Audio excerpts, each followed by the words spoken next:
Ini aku datang kebun, aku tengok banyak pokok kena anai-anai. Lama tak datang juga. So kita guna ni lah. Isi ni. Dalam ni aku isi ni. Kemicide racun anai-anai.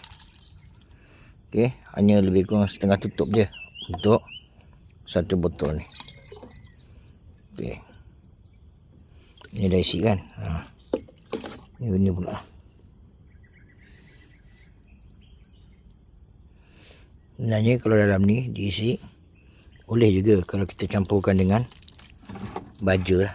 Kalau campurkan dengan baja, tak ada masalah. Sekaligus siram pokok dan membaja. Ini akan diletakkan di pangkal-pangkal pokok saja. Salah satu pokok durian lah. Okey, kita akan letak nanti. So hari ni pagi-pagi kita buat ni dulu.